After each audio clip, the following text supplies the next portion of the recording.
He sought the ultimate heights of martial arts, yet he eventually realized that even an entire lifetime would not be enough to reach them. In order to overturn this harsh truth, he placed his faith in an ancient legend, one that claimed that deep within a sacred sanctuary, protected by a divine dragon, there existed a golden fruit. This fruit was said to possess the power of immortality. Driven by unwavering determination, he set out on a perilous journey to obtain this legendary treasure. After enduring countless hardships, he finally confronted the divine dragon and, through that encounter, confirmed that the golden fruit truly existed, the fabled fruit of immortality. At last, he approached the sacred tree bearing the golden fruit and grasped it, declaring that with this power, he could continue pursuing the ultimate heights of martial arts. Without hesitation, he consumed the fruit, and his body was instantly overwhelmed by a powerful surge of energy. His name was Gilfas Eldragon. The man hailed as the strongest in the world. Several decades later, Gilfas lay on his deathbed as his son and grandson came to see him for the final time.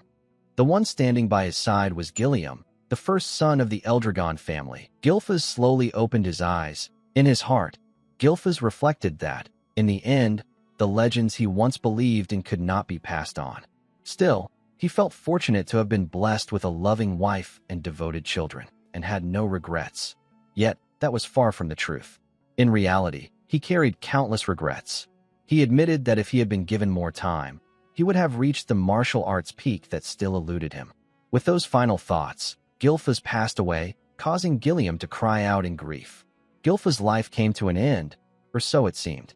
The very next moment, Gilfas found himself opening his eyes as a baby. Confused, he wondered if he had merely been sleeping. As he looked at the wall, he recognized the familiar wallpaper of the annex. Not only that, but his body felt incredibly light. When he examined his hands, he was stunned to see that they were those of an infant. Realizing that he had been reborn as a baby left him in complete shock. Even under such an overwhelming situation, Gilfas maintained his composure and calmly began to think. For someone of his level, who had reached the 10-star realm, to be involved in such a bizarre phenomenon without sensing it beforehand was completely unnatural. He questioned who could have done this and how it was possible. Then, his thoughts returned to the battle against the divine dragon and the moment he consumed the golden fruit. At last, he understood that the fruit's true effect was not immortality, but reincarnation. This realization filled him with delight. Though unexpected, this outcome granted him another chance to pursue the ultimate heights of martial arts. Looking around, Gilfas noticed that many other babies were sleeping in the same room. Being in the annex meant that he had been reborn into the Eldragon family once again, though he could not understand why so many infants were gathered there. Moments later, numerous maids entered the room, carrying feeding bottles and jugs filled with potion. As the maids began filling the feeders, Gilfas realized that it appeared to be feeding time. One maid instructed another to prepare the mixture, after which they brought in a goblin and forced it to drink the red potion. After consuming it, the goblin was suddenly taken down. Gilfas was startled and questioned what had just happened. The maids calmly remarked that this much is sufficient. The potion should be safe for feeding the children. They then began distributing it to the babies in the room. Eventually, a maid reached Gilfas and lifted him while he was still trying to comprehend what the infants were being fed. He immediately realized that it was not milk. He tried to resist, sensing the immense source power contained within the liquid and recognizing how dangerous it was for newborns. However, unable to overcome a baby's natural instincts, he began drinking it regardless. Gilfas was startled, having momentarily forgotten his current condition. Upon tasting it, he realized that the liquid was ancient dragon core potion, and understood that the earlier dilution was meant to reduce its lethality. By then, he had already swallowed a small amount. Though dangerous, the quantity was not enough to kill him. Noticing that other babies were instinctively spitting it out, Gilfas considered doing the same to avoid disaster. However, he hesitated. Instead, he recognized this as a rare opportunity.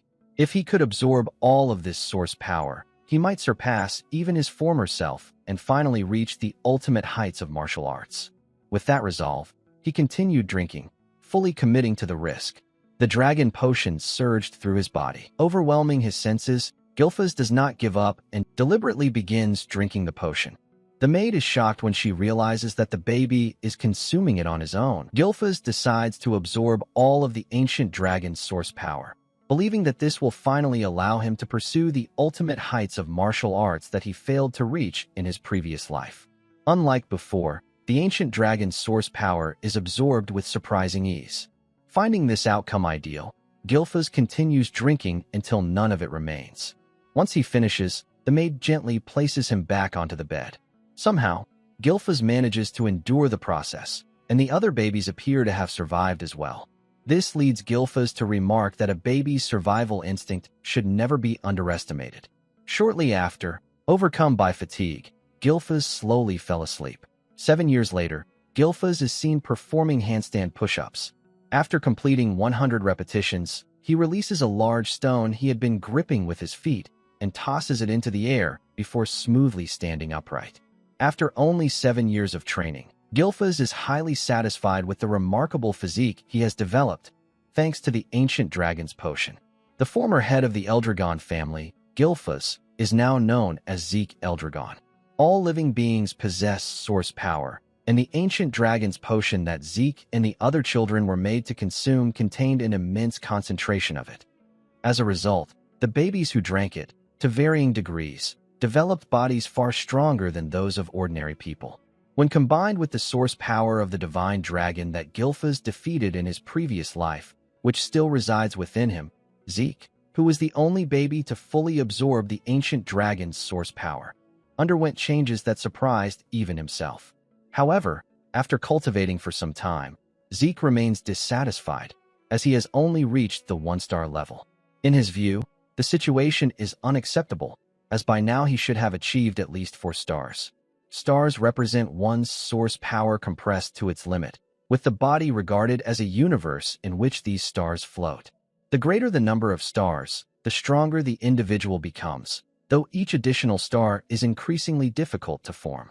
In his previous life, Zeke, then known as Gilfas, had reached an unprecedented 10 stars, making him a unique existence in the world. Gazing at the distant mountains, Zeke reflects on how quickly time has passed. 7 years have gone by since his rebirth as an illegitimate child of the current head of the Eldragon family. His mother has already passed away, and his father has never once appeared before him. This leads Zeke to question the family head's qualities as a father. More than that, he is astonished by the fact that he has been reborn 1,000 years into the future. Reincarnation alone would have been shocking, but awakening a millennium later reveals that the world has transformed into a harsh realm governed by extreme survival of the fittest. A clear example of this is the practice of making infants consume ancient dragon's potion, a test known as the Dragon Trial. Only the babies who survive this trial are meant to receive education as Eldragon warriors, or so it is supposed to be. Lost in these thoughts, Zeke notices a maid standing nearby, though she never provides answers to any meaningful questions. For 7 years, not a single instructor has come to train him. Finding this situation strange, Zeke confronts the maid, pointing out that those who pass the dragon trial are meant to receive combat training, yet he has only ever been attended by maids. The maid calmly asks if there is a problem. Zeke responds that he is not troubled, explaining that physical conditioning is currently more important to him than combat instruction, and that he can manage that aspect on his own. However, he adds that he would at least like some information about the other children or the main family. The maid replies that she is not permitted to answer such questions. Zeke insists that he is merely asking about family matters, but the maid continues to refuse. Growing irritated, Zeke releases a hint of his immense energy and asks if that is truly all she is capable of saying. Nevertheless, it has no effect, and the maid repeats once more that she is not allowed to provide any information. Zeke comments that his treatment has been somewhat harsh, to which the maid replies that they have only been ordered to attend to Zeke's daily needs. She adds that she herself is a 3-star practitioner, meaning she would be sufficient for basic combat instruction. For that reason, Zeke gives up on asking further questions and decides to head toward the forest, remarking that living together for 7 years while having only minimal interaction is far too unusual. The maid offers no response. As Zeke walks away, he turns back and asks if she is now deliberately ignoring him. Zeke enters the forest and cuts some poisonous grass, eating it while commenting that it is still disgusting and unpleasant. though he considers it part of his training. Although he maintains his patience, he has been continuously sensing a gaze following him, and he truly wishes something could be done about it. Soon after, Zeke sighs, saying that he did not expect them to reveal themselves over something so trivial, and tells the spy that if they have something to say, they should come out openly. As he searches for the hidden observer, Zeke instead notices an enraged boar surrounded by dense black mist, something he realizes did not exist 1,000 years ago. Wondering what kind of creature it is, Zeke watches as the boar senses him and charges forward. Zeke smiles at the sight, effortlessly dodging the boar's attack before striking it with a single punch and taking it down. He is surprised to find that even a light blow against a creature at the same 1-star level produces such overwhelming power. This pleases Zeke, as the quality of 1 stars is extremely important. Afterward, he lifts the boar and begins leaving the forest, pondering whether he should set out on a journey since he is growing weary of being neglected. If he ever decides to leave, he concludes that the sea would be his destination. The scene then shifts to the martial artist who had been spying on Zeke. He is deeply confused, as Zeke manifested a star without any instruction and defeated an enraged boar in a single strike. Even more troubling is the fact that Zeke noticed his concealed presence. Taking everything into account, the man realizes that Zeke is far from ordinary. His mother died young, his father shows no interest in him, and there is no possible way the child could have received proper training. However, because the blood of the family head flows within Zeke, he is not permitted to leave the family and must remain under constant surveillance. Sitting beside a tree, the brown-haired man remarks that although Zeke is illegitimate, he still carries the head's bloodline, making the situation quite intriguing for the future. With that thought, the man disappears. Zeke soon returns home, where he notices 3 4-star fighters and 1 5-star warrior waiting inside. This immediately makes him wonder what people of such caliber could want. Curious, Zeke secretly listens in on their conversation. The fighters are speaking with their captain about how clean the countryside air is and how there are no nearby rifts, suggesting that there is likely little chaos in the area.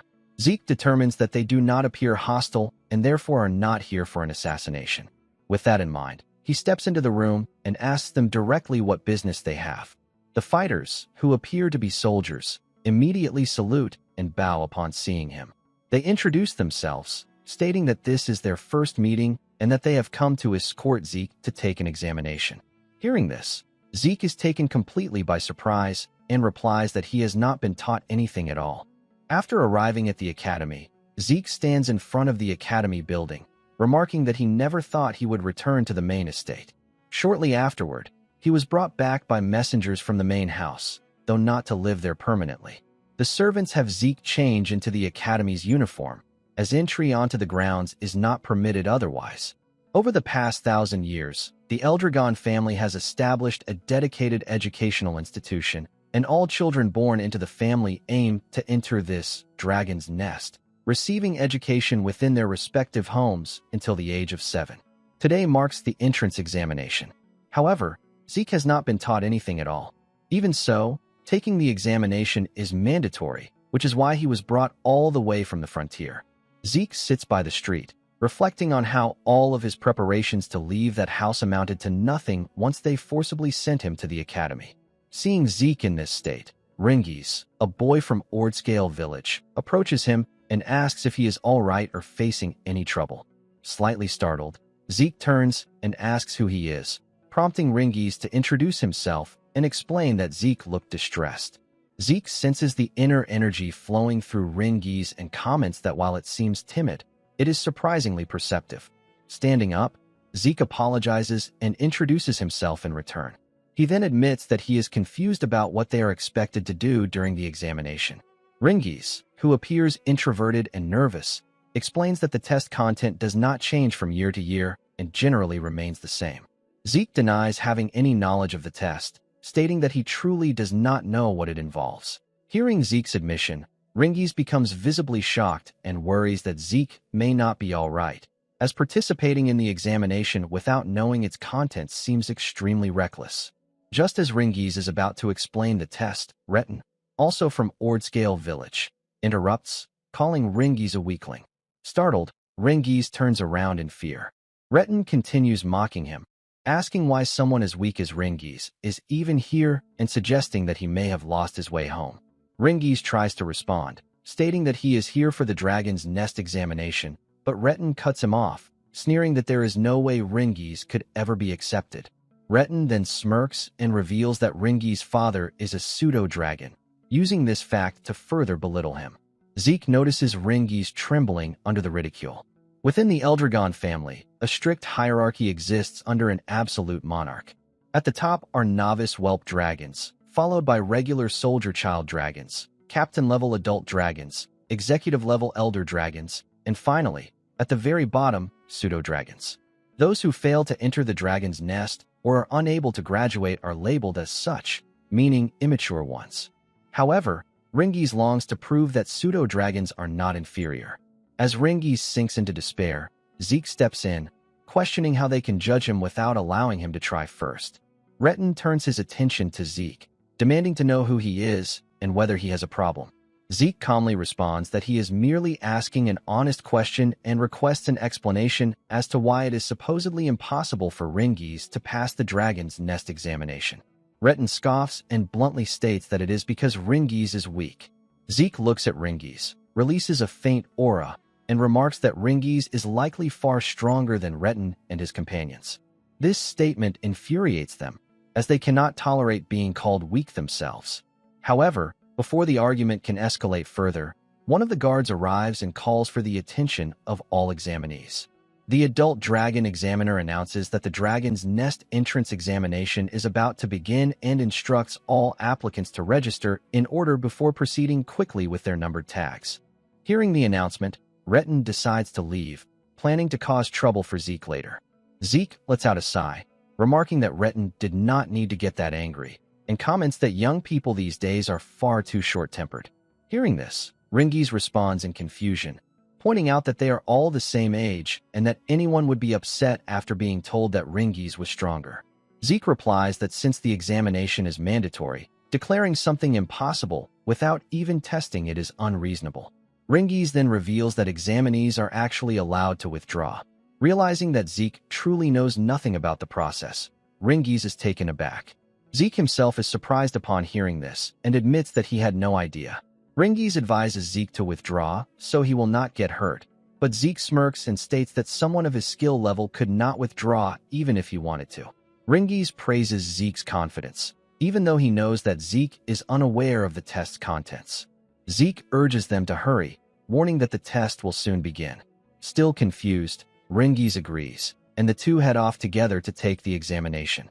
The instructor then explains the test, which is surprisingly simple. The examinees only need to scratch a rock in order to pass. No personal weapons are allowed, though weapons prepared by the academy may be used, and bare hands are also permitted. The instructor adds that each examinee is given only 3 attempts to pass the test. Sitting among the students, Zeke comments that it is an unexpectedly easy examination, which startles Ringies. Zeke reasons that merely scratching a rock should be simple. After undergoing a brutal test such as the Dragon Trial, he had expected a far more intimidating test. As a result, he finds the examination anticlimactic. The guard announces the start of the test and calls the first examinee forward. The student swings a sword with all his strength and strikes the rock, but in the next instant, his arm is severely injured, shocking Zeke. The student collapses to the ground in pain. The inspector declares the first attempt a failure and, with 2 attempts remaining, asks if the student wishes to try again. The student refuses, and the attempt is officially marked as abandoned. The instructor calls for the next examinee to step forward. This scene infuriates Zeke, and he asks Ringies what kind of rock it is. Ringies explains that it is called a regeneration stone, a material that instantly repairs even minor scratches. Additionally, when struck with brute force, it reflects the attack back at hundreds of times its original power. Hearing this, Zeke remarks that such a material is absurd. Ringies adds that if one properly circulates source power throughout the body before attacking, the stone can be scratched safely. From this explanation, Zeke concludes that the ability to control source power is more important than the quality of one's martial techniques. Observing the examinees, Zeke estimates that quite a few will manage to pass the test, including Retin and his companions. The examination continues, but students fail one after another. Eventually, the number called is 315, Zeke's number. Rengiz grows extremely anxious and once again suggests that Zeke withdraw, but Zeke calmly steps forward, telling Rengiz not to worry. As Zeke approaches the stone, the instructor looks at him closely and senses an extraordinary presence radiating from his body. Zeke informs the inspector that he will not be using a weapon, as he believes it will not be necessary and that his fists are sufficient. The surrounding students are shocked to learn that Zeke intends to fight barehanded. They whisper among themselves, claiming that even if Zeke is skilled at manipulating source power, there is no way he could leave a scratch on the stone without a weapon. Many of them speculate that his entire arm could be severely injured. Hearing these comments, Rengiz becomes extremely worried, thinking that this outcome was inevitable and that perhaps he should have tried harder to stop Zeke. As the instructor signals the start of the test, Zeke studies the rock carefully. He realizes that it is a mineral he has never seen in his previous life, but he assumes it must be a product of the 1,000 years that have passed. Many things in this era are unfamiliar to him, yet he decides that it does not matter. Zeke then channels all of his energy into his fist, preparing to strike.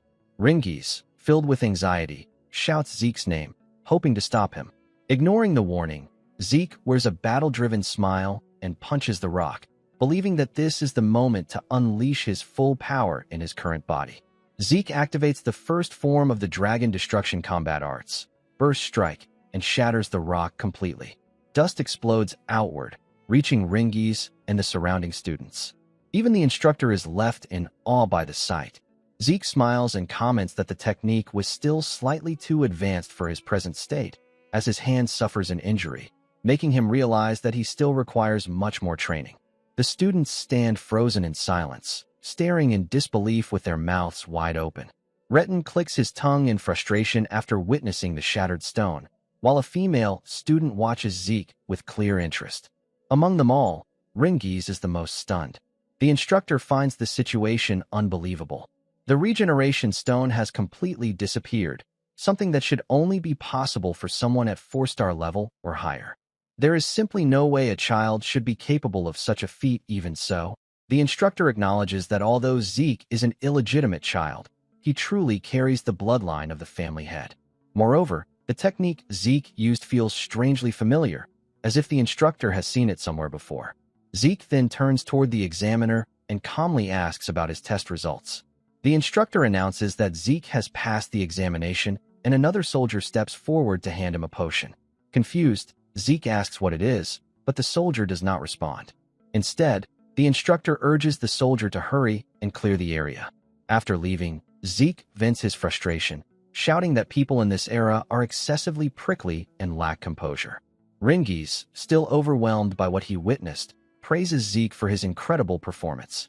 Zeke casually responds that it was easy, then shows Rengiz the potion and asks about it. Rengiz explains that it is a healing potion. Realizing that Zeke is unfamiliar with healing potions as well, Rengiz opens it and explains that it is a standard one. He hands it back to Zeke, who inspects the liquid and determines that it does not appear to be poisonous. He wonders whether it might be a form of spirit medicine. Cloud-piercing clarity wood. This medicine is refined from extremely rare materials. Its ingredients include medicinal herbs that only grow within secret realms, as well as cores filled with high-purity source power taken from divine beasts and phantom beasts, creatures that are exceedingly difficult to even encounter. When consumed, it instantly heals injuries, removes old scars, and greatly enhances one's source power. However, due to the rarity of its materials and the difficulty of refinement, such medicine almost never appears in the world. Without hesitation, Zeke drinks the potion in a single gulp. In the very next moment, his injured arm is completely healed. With an astonished expression, Zeke shouts and asks if the potion truly was spirit medicine. Rengiz replies that he does not know much about spirit medicine, but the healing potions prepared by the Eldragon family are definitely superior to those sold commercially. Hearing this, Zeke is deeply surprised, prompting Rengiz to ask whether it is really that shocking. Zeke responds that it is, explaining that such severe injuries were healed instantly. After observing his condition more carefully, Zeke realizes that there does not seem to be any increase in source power, unlike what would occur with true spirit medicine. From Rengiz's perspective, Zeke himself was far more impressive, but Zeke dismisses the compliment, telling Ringies not to be ridiculous. Zeke then looks at the potion again, reflecting on how remarkable it is and how much wisdom humanity has accumulated over the past 1,000 years. Zeke and Ringies return to their seats, and once again Ringies praises Zeke, saying that he was incredibly strong. Zeke replies calmly that he is aiming to become the strongest in the world. Hearing such a statement delivered so casually leaves Ringies stunned, prompting him to remark on how unbelievable Zeke sounds. Soon after, numbers 383, 395, and 405 are announced as having passed, these being Retin and his group of bullies. Zeke thinks that this outcome is exactly as he expected, while Ringies begins shivering after hearing that they succeeded. At last, it is Ringies' turn.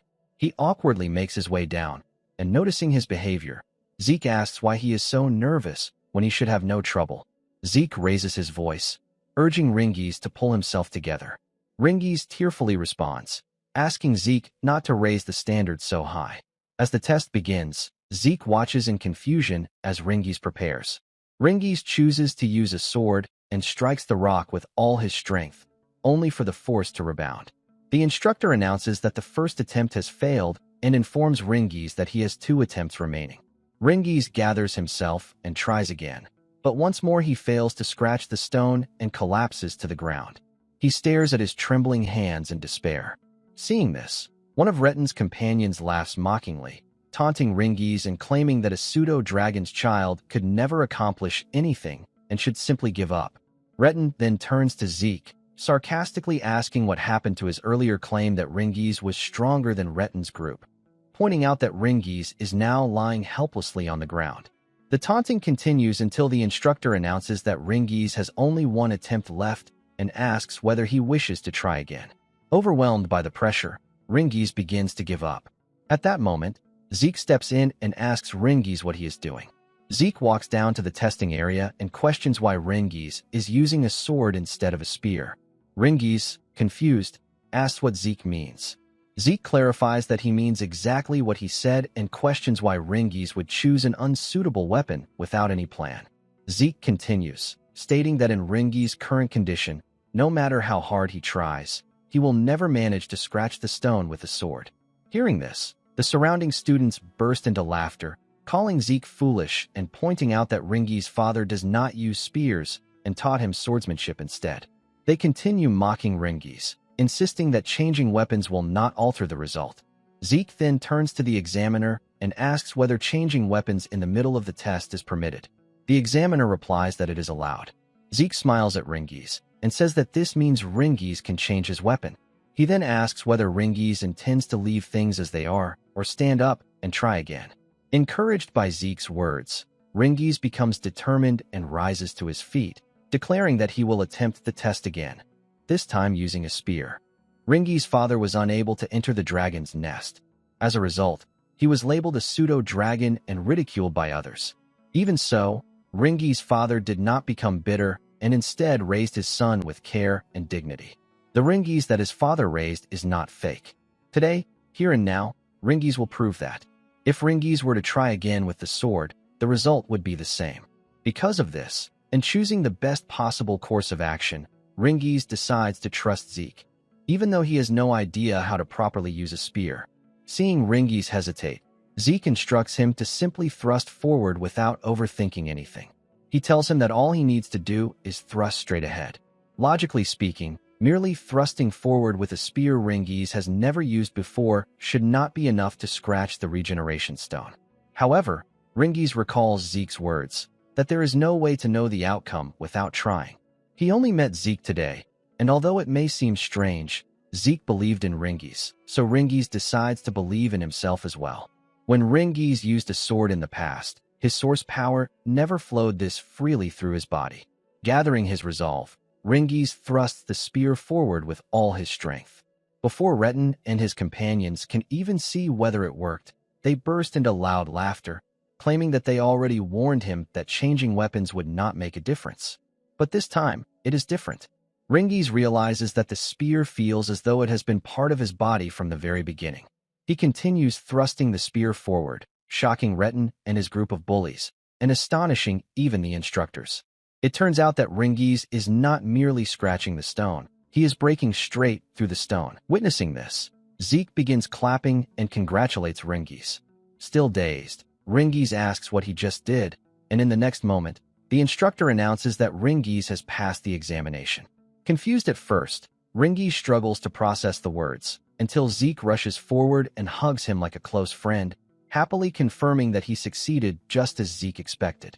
Realizing the truth, Ringies is overwhelmed with joy, bursting into tears as he hugs Zeke back and shouts that he truly passed. Retin and his friends grow anxious and frustrated upon seeing this, insisting that it must have been nothing more than coincidence. The instructor then loudly concludes the examination and announces the beginning of the entrance ceremony. Hearing this, Zeke is once again confused, surprised that it is already time for the ceremony, and asks Ringies whether that is all for the test. Ringies confirms this, adding that there may be additional tests after they officially enter. With mixed thoughts, Zeke asks what those tests might involve, and Ringies explains that the leadership of the Eldragon family will first deliver congratulatory speeches. At that moment, a group of soldiers arrives, among them a man emitting the most terrifying aura of all. Noticing this, Zeke asks about the gloomy-looking man, which immediately makes Ringies pale with fear. Ringies hurriedly tells Zeke that the man is the head of the Eldragon family. Hearing this, Zeke openly complains that he does not like the man's face and remarks that he should be more cheerful, saying that even ice would feel warmer than that expression. The moment Zeke says this, Ringies quickly covers Zeke's mouth, trembling as he desperately tells him to stay quiet. After being urged repeatedly, Zeke agrees to remain silent, though he continues glaring at the family head. As Zeke observes, he evaluates the current strength of the Eldragon family, noting the presence of several 7-star practitioners and a considerable number of 6-star warriors. He acknowledges that it is an impressive force. His attention then returns to the current family head, Balza Eldragon. Zeke never imagined that Balza would be an 8-star level practitioner.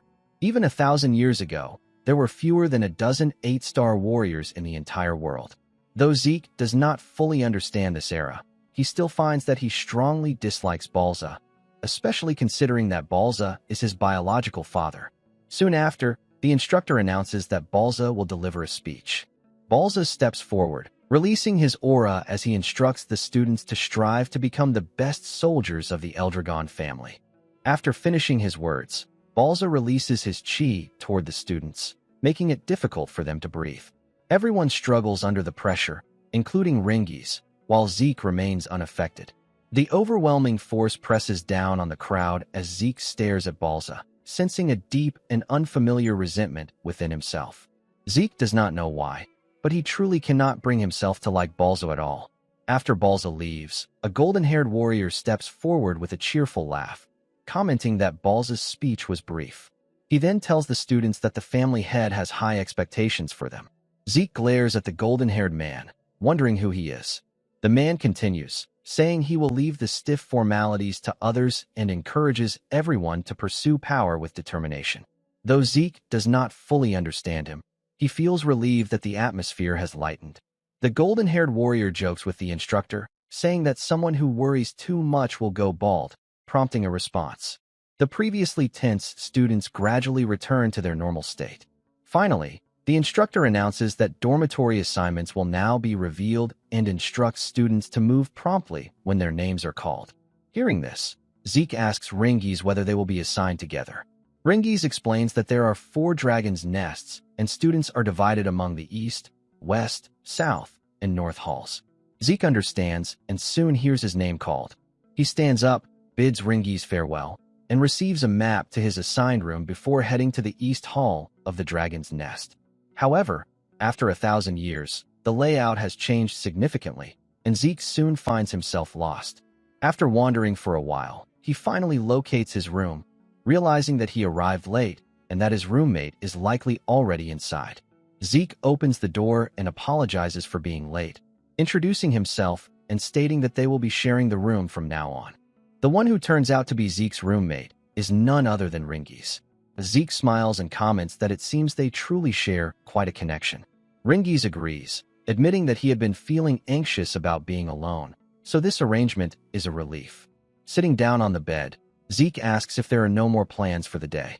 Ringies confirms that this is correct and informs Zeke that training will begin immediately starting tomorrow. Zeke responds in confusion, saying, "That's right." Hearing this, Ringies realizes that Zeke was not paying attention to what the instructor had said earlier. Zeke gives a thumbs up and casually brags that he was not listening at all. Ringies replies that this is not something to brag about. Ringies then continues, saying that they should go to sleep early because training starts right away the next day. Zeke reflects that he originally planned to escape from that boring household and go on a journey.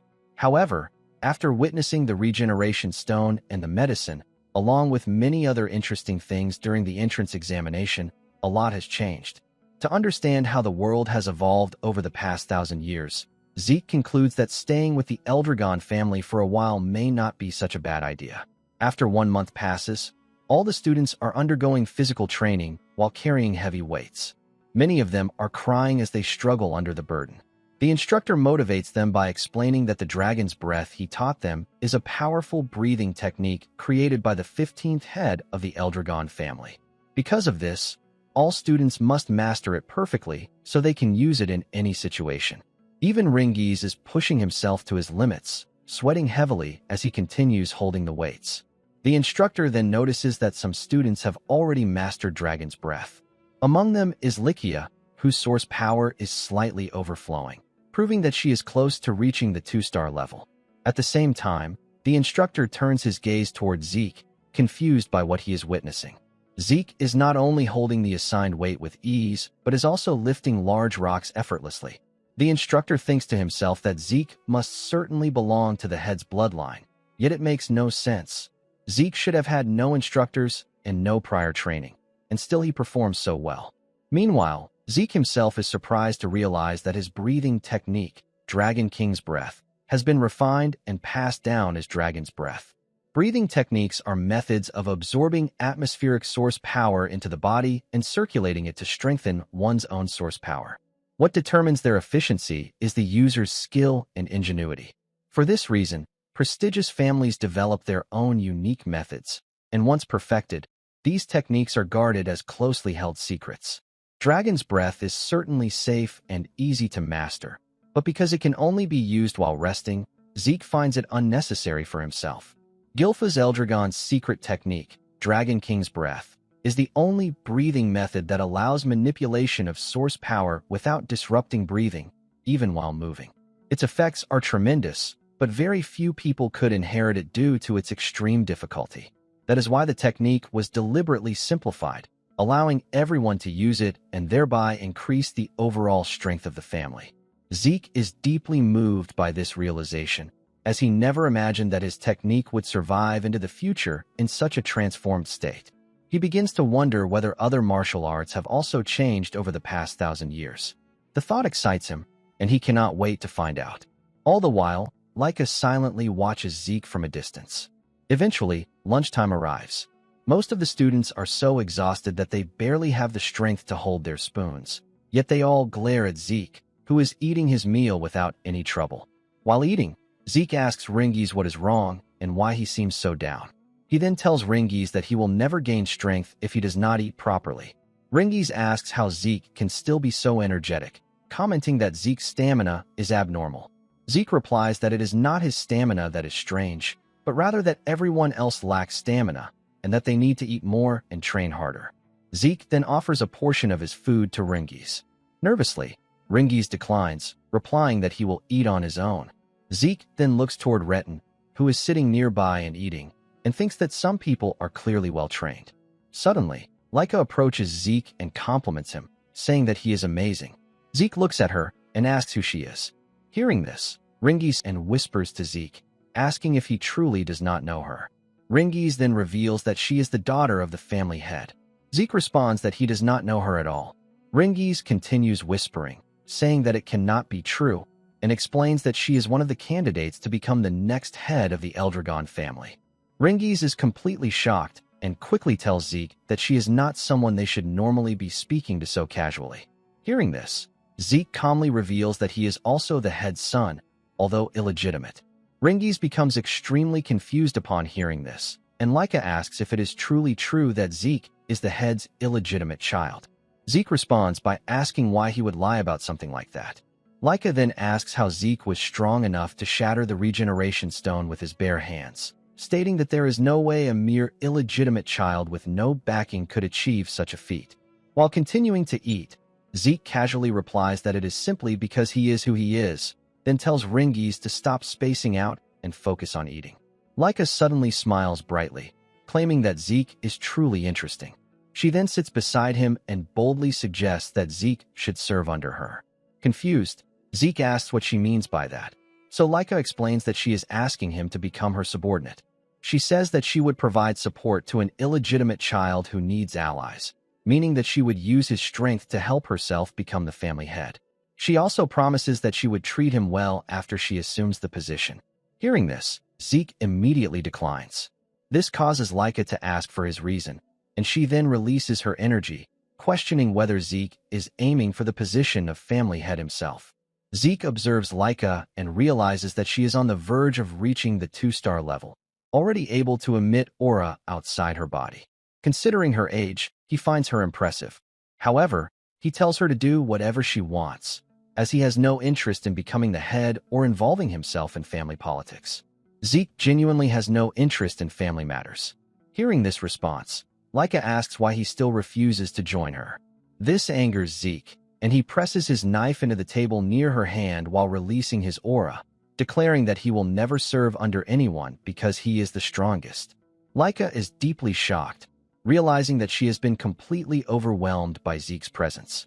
Ringies becomes terrified upon seeing Laika's reaction and hurriedly asks them both to calm down. However, Laika is now furious and decides to force Zeke into submission, declaring that she will fight him. Ringies starts trembling in fear upon hearing this. Zeke, meanwhile, calmly continues eating and looks at her. The scene then shifts to the hallway, where students are gathering and heading toward the training grounds. Word has spread that a duel involving the younger generation is about to take place, and the challenger is Laika from the Typhoon family. Although the students do not know the exact reason, none of them want to miss it. As they arrive at the training grounds to spectate, many of them wonder who Zeke is, as they have never seen him before. Meanwhile, Zeke comments that the situation has become quite serious. Ringies stammers nervously, asking Zeke if he is truly fine, given that his opponent is Laika. Zeke responds that Ringies claims not to know her, and more importantly, he asks why Ringies suddenly switched to formal speech. Ringies, visibly shaken, replies that of course he would speak formally, since Zeke is the head son. Zeke and tells Ringies to do whatever he likes. More urgently, Ringies pleads with Zeke to reconsider, explaining that his opponent is Laika, the daughter of the current head, Balza. She also inherits the blood of the Typhoon family, one of the great families that support the Eldragon house. On top of that, she is a prodigy who mastered all forms of the Typhoon family's hereditary lightning great sword techniques at the age of 7, just like Balza's other highly talented children. Hearing all of this, Zeke apologizes and says that he understands none of it except that she is the current head's daughter, and everything else is new information to him. Ringies becomes even more anxious and asks why that is. Zeke replies that Ringies should not ask him, and that not knowing simply makes things more enjoyable. Zeke looks genuinely pleased and comments that this is very exciting. This only worries Ringies further, as he insists that no matter how strong Master Zeke may be, Laika is at a serious disadvantage, and he asks why Zeke would still accept the challenge. Zeke replies that when someone challenges him to a fight, he does not run away, especially since she already seems ready. Standing across from them, Laika grips her sword and releases her white aura, coldly asking whether their idle chatter is finally over. Ringies begins trembling in fear upon hearing this, and Zeke calmly replies to Laika that he is ready. Ringies quickly runs off, shouting to Zeke to be careful. Zeke comments that it really depends on Laika, then turns to her and asks why she is so determined to challenge him. Standing firmly, Laika responds that she intends to become the head of the family, and to do so, she must make Zeke submit and join her. Zeke questions what she means and how that relates to her own position. Laika, confused, asks if he truly does not understand his own family's situation, wondering if it is because he is an illegitimate child. Since Zeke is actually the founder reincarnated, he replies that he might have known if she had asked him directly. Laika decides to explain. She tells Zeke to pay attention, Including both of them, there are 5 candidates to become the next head. Everyone except Zeke is aligned with one of the 4 branch families of the Eldragon lineage. Which branch produces the next head is critical, so all the candidates are gathered at the dragon's nest, representing their respective families. To become the next head, Laika needs sufficient power to stand against her older brothers. Hearing this, Zeke concludes that it is essentially a clash among the 4 branches, and he finds it very complicated, leaving him uncertain about the intricacies. Laika continues, asserting that as a candidate for the next head, she must solidify her position, and that is why she intends to defeat Zeke right here. She charges toward him, swinging her massive training greatsword, but Zeke easily dodges her attack. She follows up with a flurry of strikes, yet he evades them effortlessly once again. She shouts in frustration that he let her attacks escape. The spectators are stunned, witnessing her incredible speed and control over such a large weapon. Not only is her handling precise, but the pace of her attacks keeps increasing. The students watching quickly realize the true power of a branch heir, the immense strength of the head's children. Many believe it is only a matter of time before the duel is decided in her favor. Meanwhile, Laika grows increasingly frustrated, unable to land a single hit, while Zeke continues to dodge all her swings with ease. Ringies finds the scene astonishing. As he maneuvers, Zeke comments that this is a martial art he has never encountered before, and that such speed is not expected from a mere 1-star level practitioner. Hearing this, Laika shouts at him to be quiet and focus on the duel. Zeke calmly channels his energy into his fist, replying to Laika that he is indeed focused, which is precisely why he is able to strike directly at her midsection with such precision. Zeke lands a hit on her, causing Laika to fall to the ground, but the match is far from over. The spectators are utterly amazed, witnessing her attacks consistently miss. They all begin to wonder about Zeke's true identity. Struggling with intense pain, Laika demands to know why her attacks cannot connect, noting that for a 1-star, she is exceptionally fast. Zeke calmly replies that while Laika is indeed faster than any 1-star he has encountered, she is still just a 1-star. Laika glares at him and points out that he is also a 1-star, so he should not be able to keep up with her movements at all. Zeke responds, explaining simply that by observing breathing, eye movements, and subtle muscle shifts, anyone can anticipate most actions, and the rest comes with experience. Enraged, Laika rises to her feet, shouting that he is being ridiculous, and launches another attack. Zeke easily dodges and lands another punch, telling her that he can already predict her movements. The impact sends her flying into the wall, leaving the spectators stunned, wondering if she might actually lose. Ringies rushes forward, excitedly complimenting Zeke on his apparent victory, but Zeke interrupts, informing him that the fight is far from over. Laika had focused all her source power at her core to absorb his blow. Zeke praises her strength, saying she is truly formidable. Ringies, confused, watches as the dust settles, revealing Laika struggling to stand. He urges her to withdraw, but Zeke tells him to step back, warning that he will not be responsible if Ringies gets caught up in the fight. Zeke then reveals that Laika already had traces of a 2-star level, and now she has fully awakened it. The spectators immediately recognize the unmistakable white aura, the mark of a 2-star. At this level, one can emit source power outside their body, and in martial arts, this externalized energy is called aura. Standing there, Laika thanks Zeke, acknowledging that it was because of him that she reached the 2-star level. She immediately launches a new attack, claiming he has no chance of winning. Zeke smirks again, dodging the strike and commenting on her incredible speed. This time, however, the attack leaves a faint mark on him, surprising him, as he thought he had completely evaded it. Laika taunts, asking if he can see now, and declares that this is her ability. With her 2-star aura fully activated, she demonstrates the true Thunder Greatsword technique, unleashing an immense aura aligned with lightning. Zeke, astonished, notes that he is witnessing a martial art he has never encountered before and considers it the perfect opportunity to learn and observe. Even without physically touching Zeke, Laika is able to launch lightning at him, which surprises him greatly. He steps back, asking her to wait and inquiring what this is. With a pleased and amused expression, Zeke comments on the absurdity of her being able to manipulate lightning. Laika, undeterred, continues her assault, remarking that for someone saying that, He looks like he is thoroughly enjoying himself. She then unleashes a technique called Lightning Net. Zeke acknowledges that this is far beyond what he faced before, even for him. This lightning is now a significant challenge. The spectators, astonished, whisper among themselves, wondering what kind of battle this has become. Just the addition of one star has completely transformed the fight. Ringies grows extremely worried about Zeke. Observing carefully, Zeke realizes that the movements themselves are actually simple and unchanged from before. But the moment Laika reached 2-star level and gained her aura, the power of her lightning greatsword technique exploded. Zeke had thought she was fast before, but now she is even faster. More importantly, the nature of her lightning baffles him. Being able to cloak oneself in lightning is something he could theoretically counterattack, but he is intensely curious about the true essence of her power. The prospect of unraveling it makes him smile.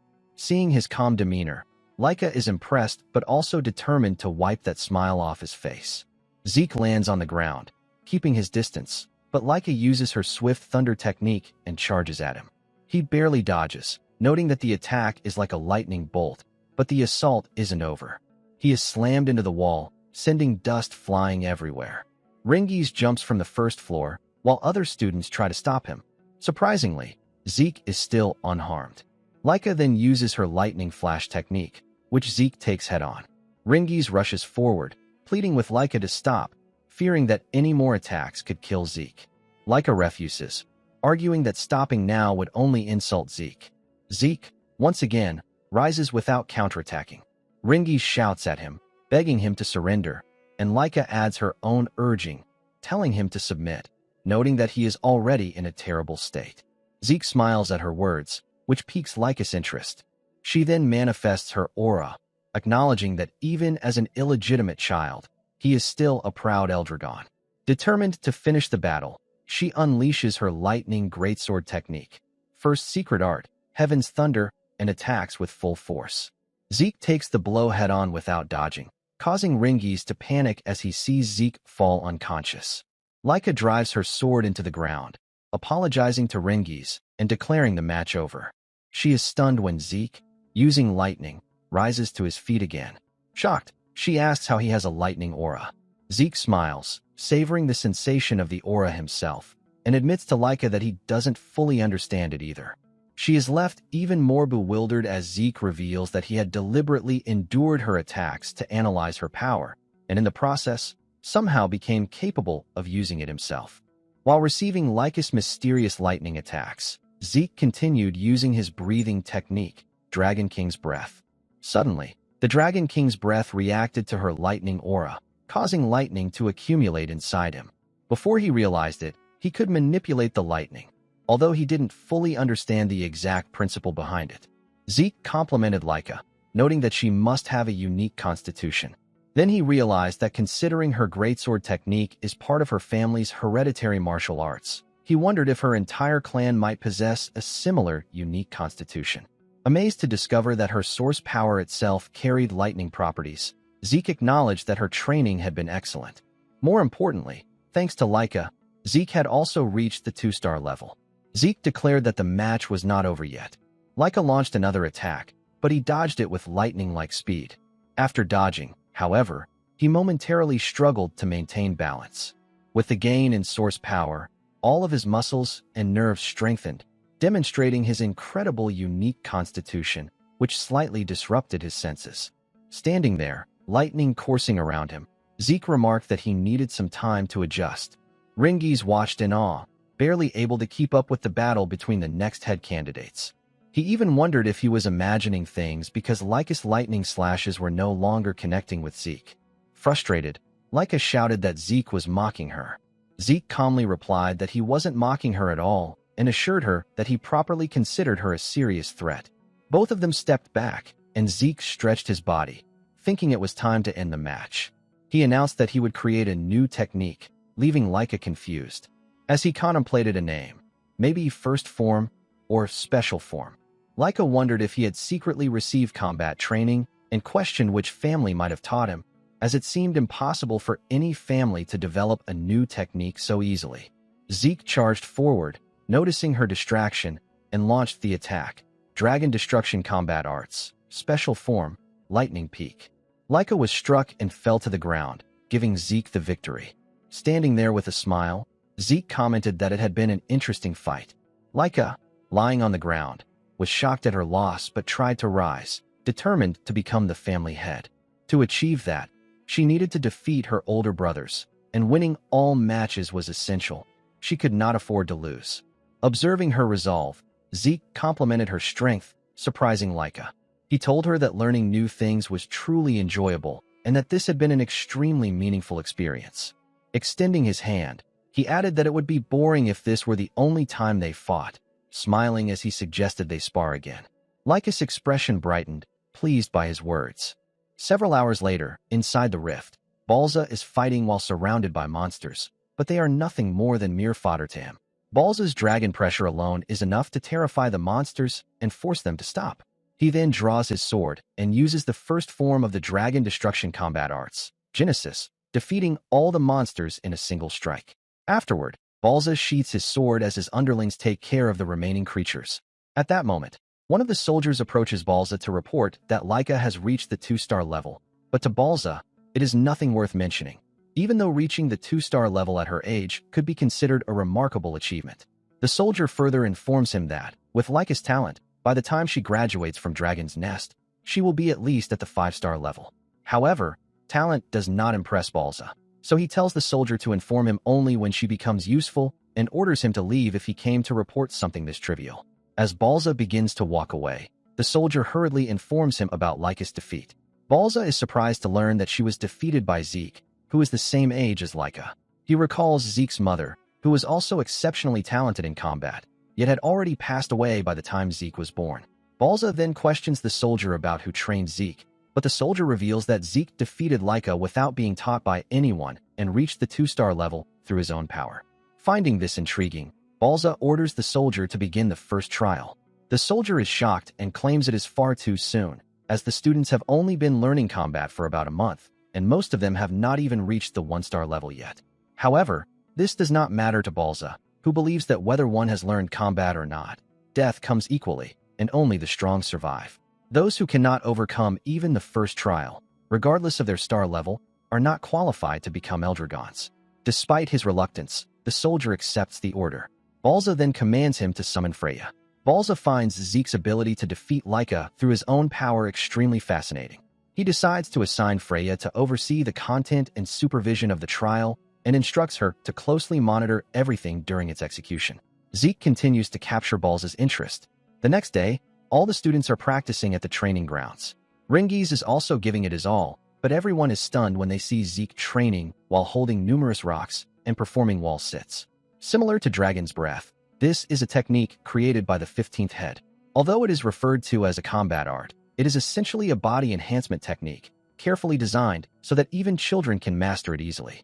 Ringiz interrupts Zeke's thoughts by asking a strange question, wondering if he is not going to train. Even though Zeke is clearly training, Ringiz quickly corrects himself, explaining that he meant training in Strike Dragon combat arts. Ringiz is shocked to discover that Zeke has already mastered it, even though he learned it only moments ago. Changing the subject, Zeke points out that Ringiz's source power flow is incorrect. He then puts down the rocks, asks Ringiz to turn around, and uses dragon arts to demonstrate the correct flow. Ringiz thanks him and, in amazement, comments that Zeke has truly mastered it. This surprises Zeke, as he realizes that Ringiz had been doubting him.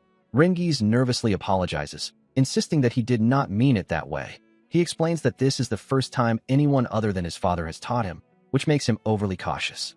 Ringiz then reveals that the reason he said that earlier was because he knew Zeke was already strong enough to defeat Laika, so he assumed Strike Dragon combat arts might feel simple or boring to him. Zeke denies this and explains that he is impressed by the stability of Strike Dragon combat arts. He mentions that Dragon Destruction combat arts were unpopular among his sons, who found them too complex and difficult. While Dragon Destruction combat arts are indeed complicated, they possess overwhelming power. The techniques progress from the first form to the second, third, and fourth forms, and beyond that, a special form born from the battle with Laika exists, along with a final form that possesses immense destructive power and once slew a divine dragon.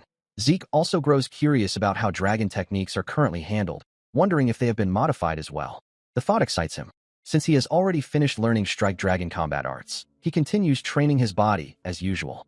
Zeke advises Ringiz that everyone learns at their own pace. Hearing this, Ringiz suddenly begs Zeke to train him, asking him to instruct him just like he did earlier.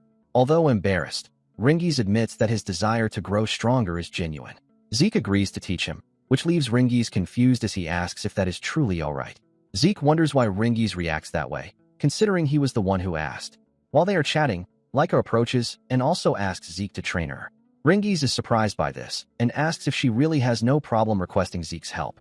Although embarrassed, Laika admits that she once believed no one her age could defeat her, especially since she is a candidate for the next head. However, during their battle the previous day, Zeke completely overwhelmed her, manifested a lightning aura, and wielded it more effectively than she could. As a result, her pride was utterly shattered. Zeke asks Ringiz if the situation is his fault, but Laika interrupts, stating that she wants to grow strong enough to defeat Zeke's older brothers, and even Zeke himself. That is why she wants Zeke to train her. She asks worriedly if that is truly alright, since Zeke is also a candidate for head, which technically makes him her enemy. This reminds Ringiz that Zeke is indeed a head candidate as well. Even though Zeke is illegitimate, he is still the head's son.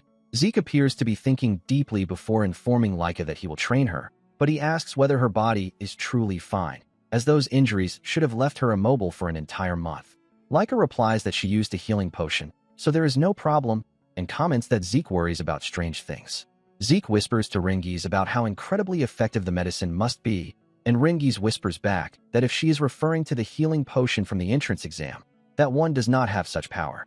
However, since she is Laika, she must have used proper medicine. Zeke remarks that it truly is an amazing era, as without those healing potions, Laika would have been unable to move for a month.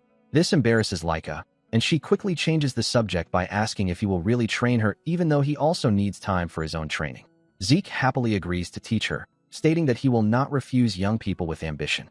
This leaves both Laika and Ringiz confused, since Zeke is the same age as them.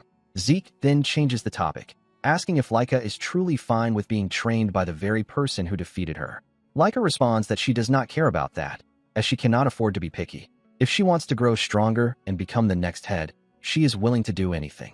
Zeke recalls that she previously said the same thing about becoming head and asks why she is so fixated on that goal. Laika explains that if she does not become the head, her only remaining option is marriage, a political marriage. At best, it would be with one of her cousins, and at worst, she would be forced to marry a complete stranger. This revelation makes Zeke extremely angry, but Laika insists that this is considered normal within the Eldragon, where bloodlines are highly valued, especially among the 4 branches whose source power is special. There are many ways to make use of that power, yet Zeke remains furious about the disturbing customs that still exist in this era. Zeke becomes determined to destroy such terrible traditions. At that moment, the teachers arrive, startling everyone as they turn around to hear the announcement. The professors inform the students that a new instructor has taken time out of her busy schedule to come and teach them. As the professor is about to introduce Freya, she suddenly approaches Laika, which terrifies her and causes her to immediately stumble backward. Freya compliments Laika's movements, while Ringiz clings to Zeke in fear. Zeke senses no presence at all, prompting Ringiz to ask about Freya. The professor then introduces her as their new instructor, Freya Fiwinkik of the Black Dragon Group. Freya greets everyone cheerfully and begins speaking with Zeke, but she is confused when she notices that he is not surprised by her appearance. Zeke comments that she is nothing particularly surprising, though he does note that she possesses an interesting technique. Seeing Zeke's eyes, Freya immediately understands why the head has taken such an interest in him. Zeke is impressed by her remarkable stealth technique, but more than that, he is curious about her martial arts. From what he can tell, Freya's source power is concentrated in her lower body, yet the flow pattern is something he has never seen before. He wonders if that is the reason there is no sound of footsteps even though she is wearing heels. This only heightens Zeke's excitement as he wonders what kind of martial arts she uses. Freya then addresses the students, announcing that she will be their new instructor.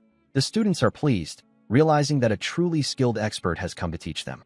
The professor adds that Freya is a 6-star practitioner belonging to the Black Dragon Group and instructs the students to learn as much as they can from her.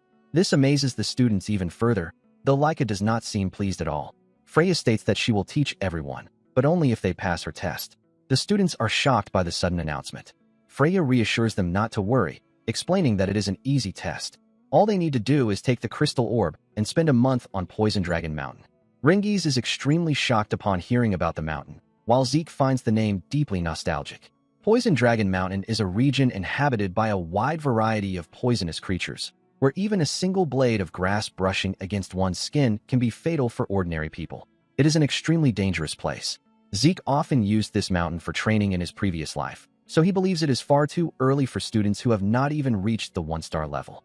Freya continues explaining that if the crystal orb breaks during the test, or if they lose it, they will be disqualified immediately. The students are shocked and ask what will happen if they are disqualified. Freya calmly replies that they will be expelled. As for the poison, she explains that if they properly use the breathing technique known as dragon's breath, they should be able to endure it. As long as they do not lose the crystal orb, there should be no major problem. Laika asks Freya about the monsters, and in response, Freya tells them to simply defeat the monsters. She adds that if they cannot defeat the monsters, they will not be able to survive in the forest for a month. The students are terrified, as they believe this to be impossible, but Freya tells them not to worry. She explains that they have a full 5 days before the test, and during that time, they will choose and learn one of the Eldragon family's basic weapon arts. With those skills, fighting monsters will be much easier. However, Freya states that if they cannot master the weapon arts within 5 days, she will not be responsible for what happens afterward. Sweating in fear, one of the students asks whether the instructors will help them if things become dangerous. Freya coldly responds that this is Eldragon, a place where only the strong survive and the weak are weeded out. If the students cannot win, she claims it would be better for them to sleep peacefully among the monsters in a bed of poison. Hearing this, Zeke begins to wonder whether this Eldragon is different from the one he once knew, as the Eldragon he remembered cared deeply for its children. After finishing her explanation, Freya decides to distribute martial arts manuals for each weapon. Each student must come forward and receive the book corresponding to their chosen weapon. While most students quickly select their manuals, Ringies struggles to make a decision. Zeke suggests that he choose the spear manual, since Ringies used a spear during the entrance exam. This makes Ringies happy, and he sincerely thanks Zeke. Laika prepares to select the greatsword manual, even though she already possesses a lightning greatsword technique. But Zeke stops her and recommends that she choose the axe arts instead. Laika asks for the reason, but Zeke simply explains that axe arts will help supplement what she is currently lacking. After that, Zeke leaves, happily thinking about selecting a certain manual for himself. Once everyone has received their manuals, Freya instructs the students to memorize them as if their lives depend on it. Otherwise, she warns, they will meet a miserable end. However, Freya neglects to mention that during the actual test, the seniors from the East Hall will be attempting to steal their crystal orbs. This revelation terrifies Ringies, while Zeke feels excited. Freya continues explaining that they will be taking the test alongside 10-year-old upperclassmen, whose objective is to steal their crystal orbs. Although the seniors are stronger, the younger students have greater numbers, which is an advantage. Additionally, Poison Dragon Mountain is vast, so there is a chance they may not even encounter the seniors. Freya then waves a white handkerchief and wishes them good luck, though the students feel anything but reassured. All the 10-year-old upperclassmen are at least at the 1-star level, and even Laika would struggle if attacked by a large group. As a result, most of the younger students would not survive such an encounter. Zeke agrees with this assessment and advises everyone to move in groups if they cannot manage alone. He explains that forming parties to prepare for encounters with upperclassmen is not forbidden, and when it comes to monster hunting, more help is always better. Hearing this, Ringies asks what Zeke plans to do. Zeke replies that he intends to enjoy the test alone, though both Laika and Ringies believe this to be impossible even for him. Ignoring their concerns, Zeke happily leaves to begin his training. 5 days later, all the students assemble at the entrance of the forest, and Freya appears before them. Ringies and Laika are nervous as the time for the test draws near. Ringies, feeling anxious, asks Laika whether it is really alright for someone like him to group up with her, especially when there are other students from proper noble families in the class. Ringies is a commoner and has not even reached a single star. Celine and Raymond comment that they are in the same position as Laika and express that they are happy to have the opportunity to team up with her. However, Laika states that it does not matter to her whether her group members are nobles or commoners. She explains that she invited them because she recognizes their abilities. This greatly motivates Ringies, and he resolves to do his best so that he does not become a burden. Raymond and Celine also decide to give their best effort. Laika then asks Zeke if he will be alright on his own. Without showing even a trace of fear, Zeke confirms that he will be fine and says that he cannot wait for the test to begin. This prompts Celine and Raymond to comment on the head's bloodline, as they have been extremely nervous the entire time. Laika tells them not to lump her together with Zeke, explaining that she is also nervous. However, when it comes to Zeke, there is no reason for him to feel anxious. He believes that since Laika and other promising students are gathered together, everything will turn out fine. Although there are many reasons to be nervous, Zeke is an exception. He is impressed by how Laika successfully gathered the most promising students in the class. Zeke believes the test will be easy for them, though Ringies feels otherwise. After all the students have gathered, Freya arrives and explains that some students may have decided to travel with friends because they could not fully master weapon arts, which she considers a good choice. Freya explains that the test requires them to spend an entire month on Poison Dragon Mountain without leaving, while keeping possession of a crystal orb. As long as they retain a crystal orb, they will pass the test. Since all the crystal orbs are identical, if they lose one, they can simply obtain another. Freya also instructs them that after they enter the mountain and settle in, the upperclassmen will follow and attempt to steal their crystal orbs.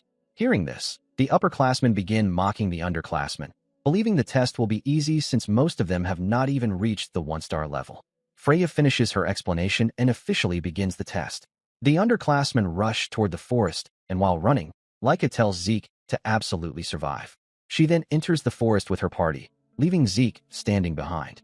As Zeke remains standing there, waving at Laika and the others, Freya reminds him that he also needs to enter the forest.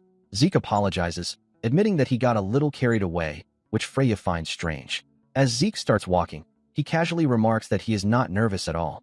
Hearing this, Freya thinks of him as a very unusual child. As night falls, one of the professors asks Freya whether everything will be alright, expressing concern that the test may be too early for the new students.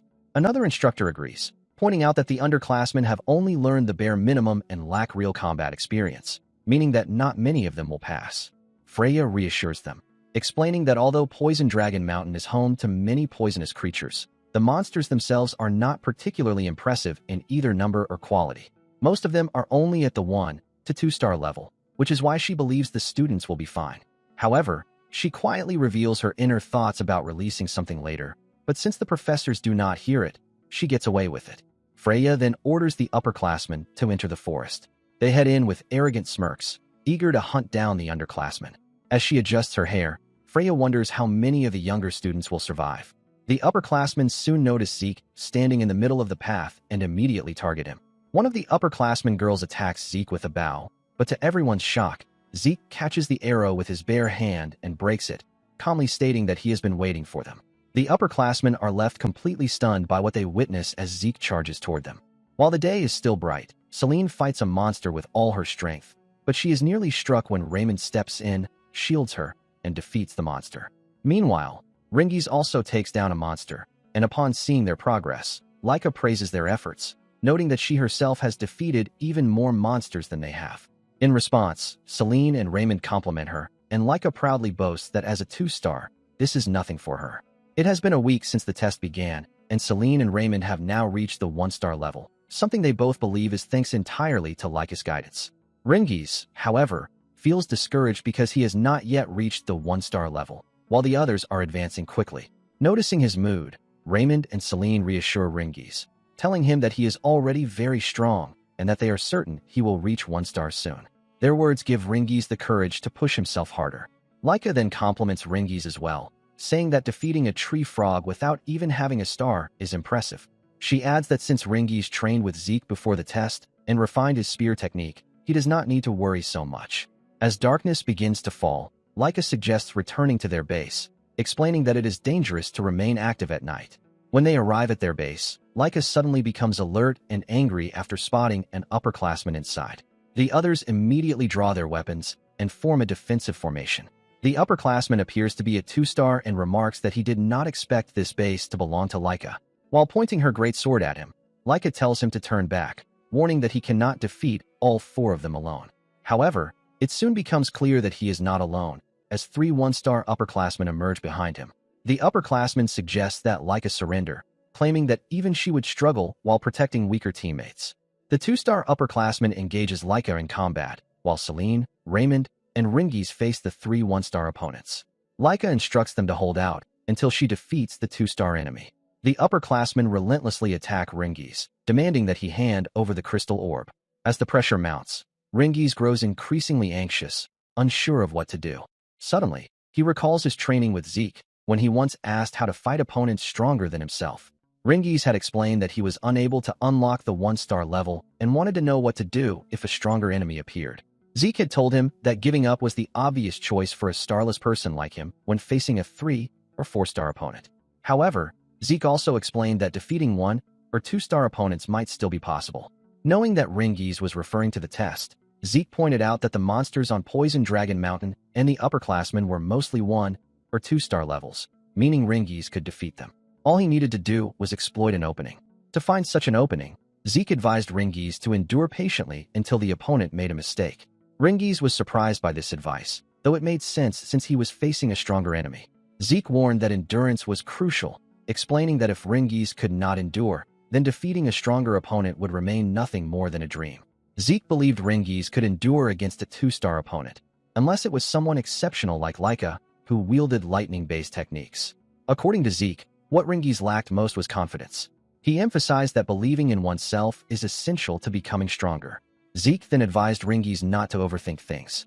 He did not need to calculate the power gap or actively search for openings. Instead, he only needed to wait calmly until an opening naturally appeared, and then thrust his spear straight into it. Back in the present battle, Ringies recalls Zeke's advice and focuses on enduring the upperclassman's attacks while waiting for an opening. The upperclassman grows increasingly frustrated and finally leaps into the air to strike, exposing a clear opening. The instant Ringies sees it, he thrusts his spear forward and defeats the upperclassman. At the same time, Laika overwhelms the 2-star opponent with her lightning. Since learning axe arts, she has been able to channel far more power into her greatsword than before, finally understanding why Zeke recommended axe arts to her. Laika defeats the upperclassman, who collapses to the ground from the blow. She then rushes toward her teammates, only to discover that they have already defeated their opponents. Ringies is overjoyed by their victory, and Celine and Raymond congratulate him on reaching the 1-star level. Laika is delighted to see that everyone has manifested a star, believing that they can now handle enemies of this level with confidence. She then begins to wonder about Zeke's situation. The scene finally shifts to the upperclassmen, who are fleeing in terror while crying out loudly and calling Zeke a monster. Zeke smiles and asks if there is no one left to play with him. Terrified, the upperclassmen run away from Zeke, wondering why he is hunting them even though it was originally their role to do so. One of the upperclassmen missteps, gets his legs tangled, and falls to the ground. Zeke approaches him, saying that he is getting tired of this game of tag, and then asks the upperclassman to fight him properly. Just witnessing this is enough to make the upperclassman lose consciousness. This makes Zeke feel deeply disappointed, as the upperclassmen are now completely defensive despite being aggressive at the beginning. After the upperclassmen disappear from sight, Zeke calls out to the person hiding nearby, asking them to come out and observe more closely. However, since the observer remains hidden, Zeke assumes that his actions are not considered a problem and decides to continue without holding back. Once Zeke leaves the area, the soldier finally reveals himself. He is shocked that Zeke not only defeated the upperclassman, but also sensed his presence. Realizing the seriousness of the situation, the soldier decides to report this to Freya and exits the forest. Other professors also gather to give their reports. One of them states that 1 week into the test, approximately 30% of the 7-year-old class has already dropped out. However, he adds that the remaining students are gradually adapting, so he does not expect a significant increase in dropouts. Freya then asks about the situation involving the upperclassmen. The professors hesitate before informing her that the upperclassmen are retreating. This leaves Freya confused, as she knows there are no monsters on Poison Dragon Mountain capable of forcing the upperclassmen to flee. The soldier explains that the reason for their retreat is Zeke, who has been attacking them. Although the upperclassmen initially try to fight back, they are now all running away.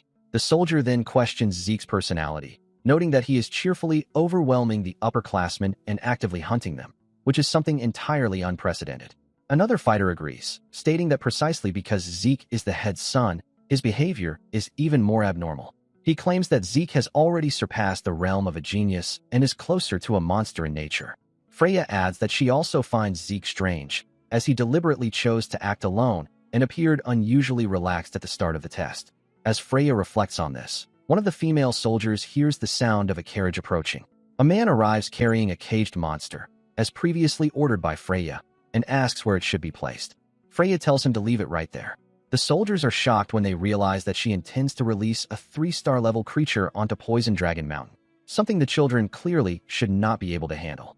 Freya reassures them with a smile, explaining that the creature has been specially adjusted to target only 2-star level individuals like Zeke and Laika, ensuring that ordinary students will not suffer serious harm.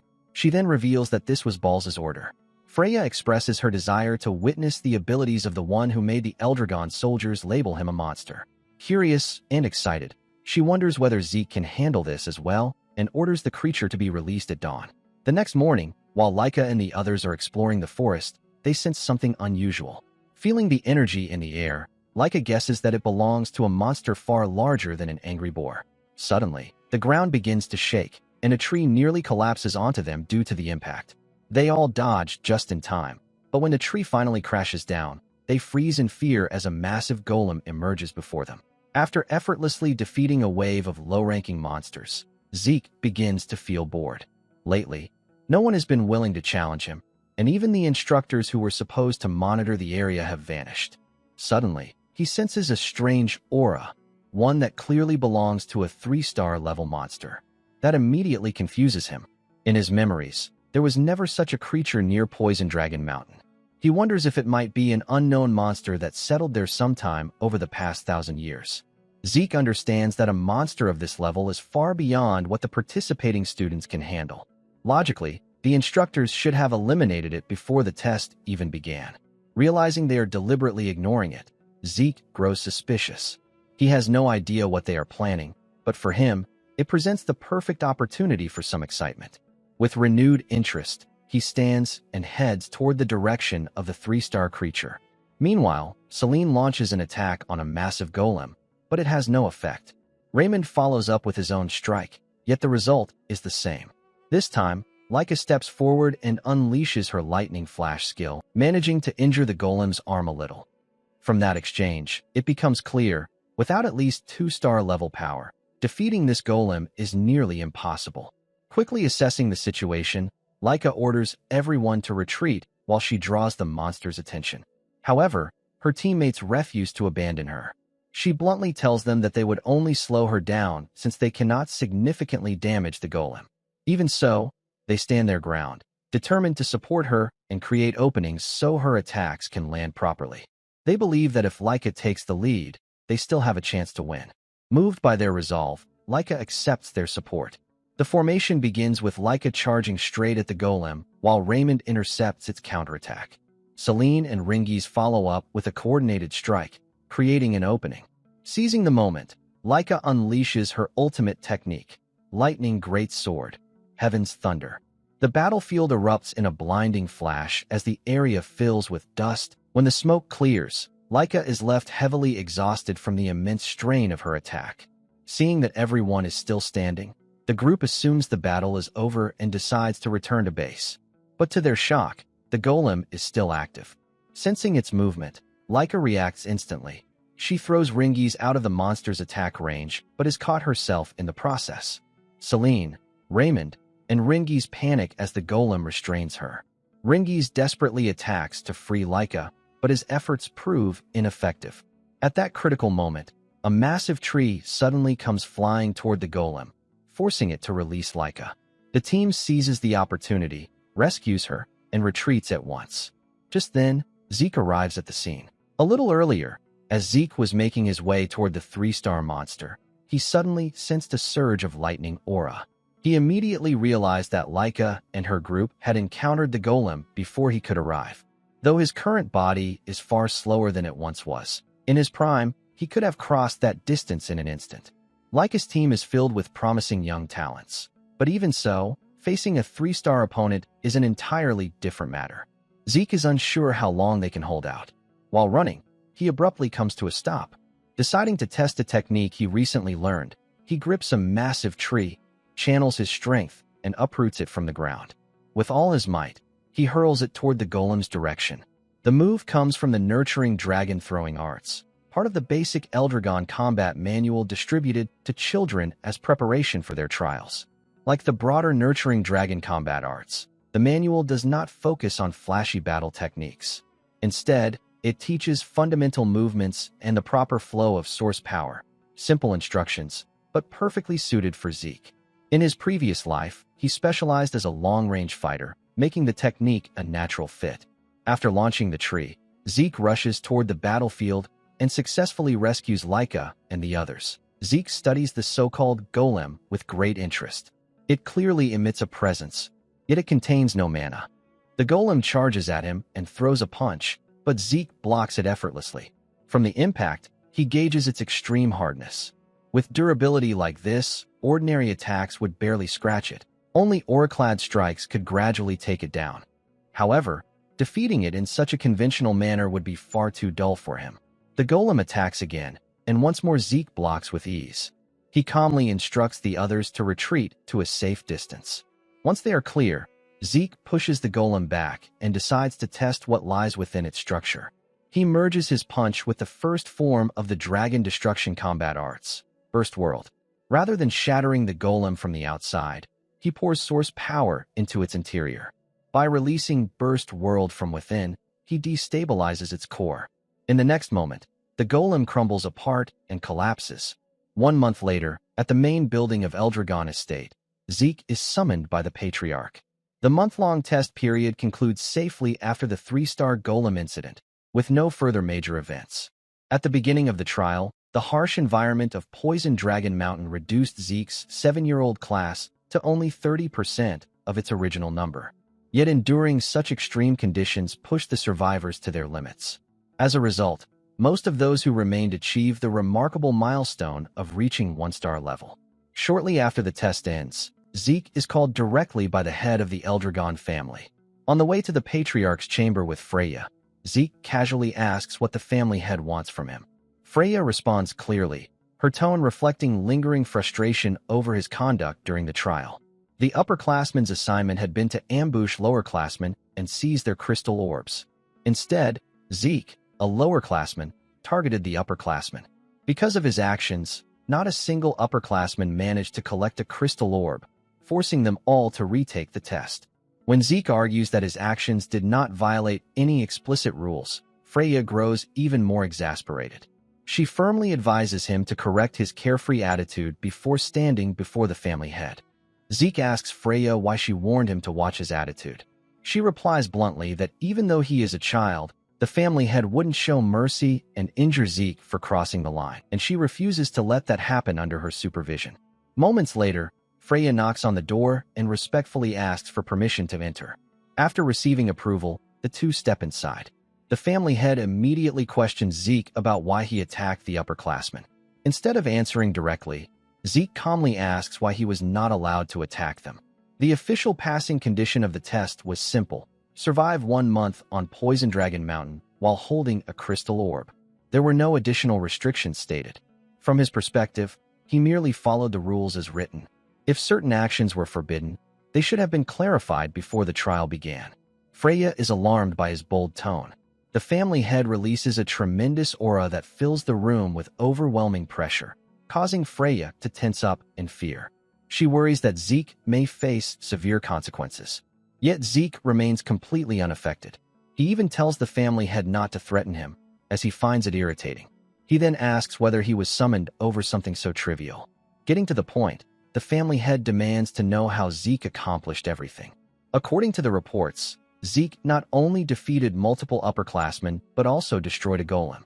Moreover, he now stands there calmly, showing no signs of strain. For an illegitimate child, such power should be impossible. Zeke answers simply that there is no complicated reason. He is strong because he is himself. The family head narrows his eyes, remarking that Zeke's attitude is just as frivolous as reported. Nevertheless, he acknowledges Zeke's achievement in defeating the golem and decides to grant him a reward. Zeke may choose one item from the Dragon Treasury or receive access to the Dragon Hall up to the 2nd floor. Freya is stunned. Both the Dragon Hall and the Dragon Treasury are sacred repositories built over 1,000 years, beginning with the first Patriarch, Gilphus. The Dragon Hall contains countless books, including rare and even forbidden texts. The Dragon Treasury houses relics of former heads, legendary weapons, spirit medicines, artifacts, and treasures gathered across generations. These facilities are strictly controlled, and only a select few are ever granted access, especially to the 2nd floor or higher of the Dragon Hall, which requires exceptional merit. Freya glances at Zeke in disbelief. Despite his boldness, he is still being recognized as outstanding. After granting the reward, the family head dismisses them. However, Zeke attempts to ask another question. Freya quickly grabs him by the collar and drags him toward the exit.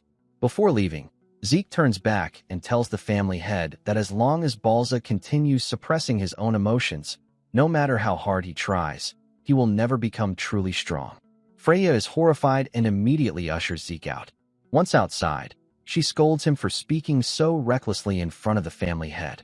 Zeke responds that he exercised as much restraint as possible. That answer only frustrates her further, and she insists that he use proper respect when addressing the head, just as he does with the instructors. Zeke replies that Balza is his parent, after all. Freya is deeply unsettled. Every child of the family drank ancient potion as an infant, making it impossible for them to defy Balza, who holds the power of the Dragon King, a being superior even to ancient dragons. That should make resistance unthinkable. Yet Zeke stood calmly before him without fear. For the first time, Freya wonders who Zeke truly is. She resolves to thoroughly investigate his birth records. Soon after, she asks which reward he intends to choose. Since he cannot take both, Zeke selects access to the Dragon Hall. For now, knowledge is far more valuable to him, as he lacks understanding of this era. Ringiz arrives, excitedly talking about entering the Dragon Hall. He praises the strike dragon combat arts and nurturing dragon spear arts he recently learned and looks forward to discovering even more advanced martial techniques.